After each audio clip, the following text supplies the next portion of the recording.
कि जिस राज्य का युवा, जिस राज्य का भविष्य स्कॉलरशिप नहीं मिलने से परेशान है, हताश है, उस राज्य के विधायक 4 करोड़ 32 लाख के आवास में रहेंगे। ये कितना बड़ा दुर्भाग्य की बात है। अध्यक्ष महोदय, ये कोई मजाक नहीं कह रहे। 12 बजे रात को आते हैं शून्यकाल डालने के लिए और अफसर ने मजाक बना के रख दिया है, जवाब नहीं देंगे। ये सवाल जनता का है।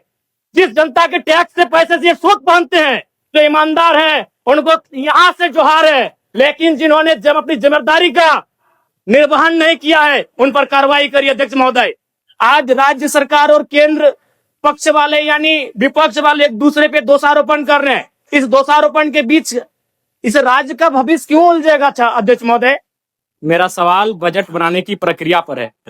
जब विभागों ने 13,400 करोड़ रुपए का मांग किया है, तो फिर मात्र 7,721 करोड़ का बजट क्यों लाया गया? सबसे बड़ी बात, 8 महीना बीत जाने के बाद भी मात्र 42% राशि खर्च हो पाया है, तो फिर अनुपूरक बजट की आवश्यकता है क्यों? और कहीं ऐसा सच तो नहीं कि सरकार का खजाना खाली है?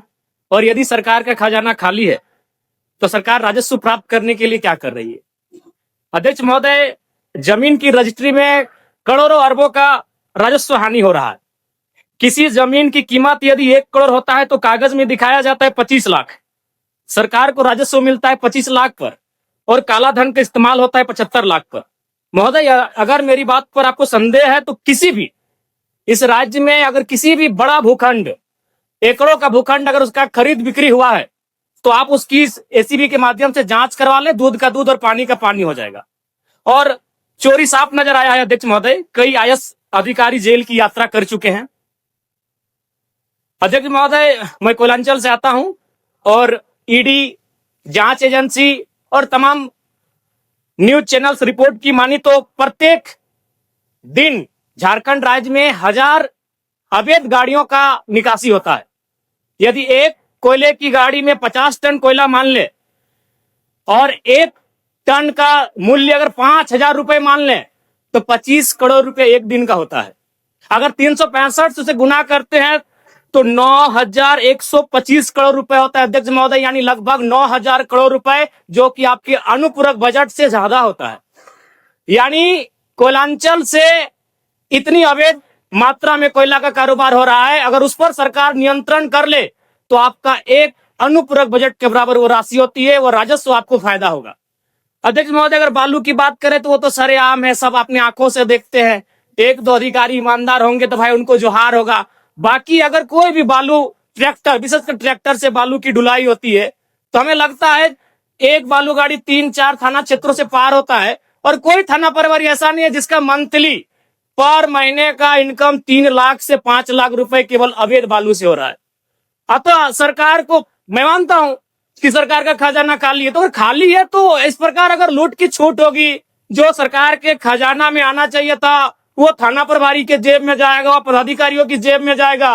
तो इसी प्रकार हम लोग छात्रों से कलेक्शन करेंगे। अध्यक्ष महोदय, अब इसको भी झूठ मत कहिएगा। अखबार में दिया था कि जैक ने 35% 10th और इंटर का शुल्क बढ़ाया। मैट्रिक का शुल्क था 980, शुल्क कर दिया गया 1180। इंटर का शुल्क था 1100, शुल्क कर दिया गया 1400। मैं तो सबसे पहले कहूंगा कि जो शुल्क पुराना था, अविलंब शुल्क बढ़ोतरी पर रोक लगाया जाए। अध्यक्ष महोदय, आज छात्रवृत्ति नहीं मिला है छात्रों को।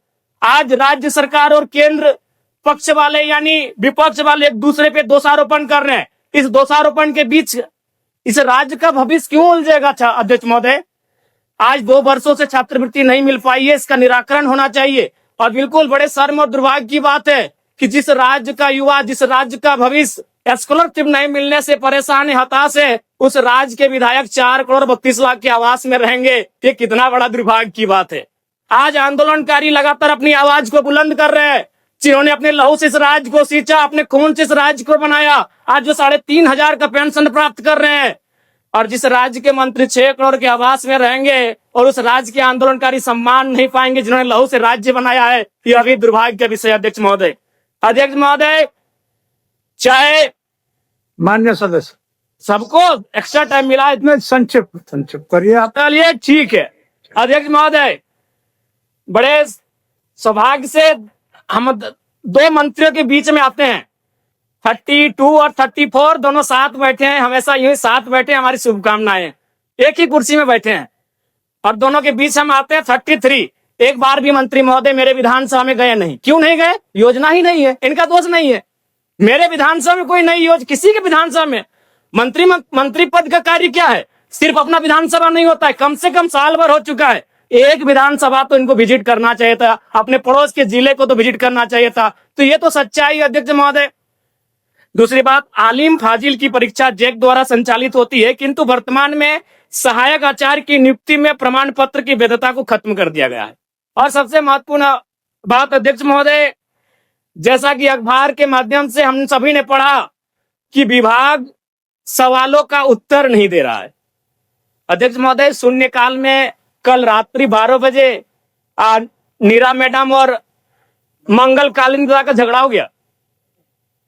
एक दिन राजा साहब और हमारी गाड़ी का टक्कर हो जाता, इतना रफ्तार में आए, बोले कि राजा साहब को तो शून्यकाल डालने नहीं देंगे, इनसे पहले हम जाएंगे। अध्यक्ष महोदय, ये कोई मजाक नहीं कह रहे। 12 बजे रात को आते हैं शून्यकाल डालने के लिए और अफसर ने मजाक बना के रख दिया है, जवाब नहीं देंगे। ये सवाल जनता का है, जिस जनता के टैक्स से पैसे से ये सूद बांधते हैं, जिस जनता के टैक्स से ये वोट बांधते हैं, कोट बांधते हैं, उस जनता का सवाल है। और जनता का सवाल का उत्तर नहीं देते अफसर। जो ईमानदार है उनको यहां से जोहार है, लेकिन जिन्होंने जब अपनी जिम्मेदारी का निर्वहन नहीं किया है उन पर कार्रवाई करिए अध्यक्ष महोदय। 12 बजे रात को हम लोग सवाल डाल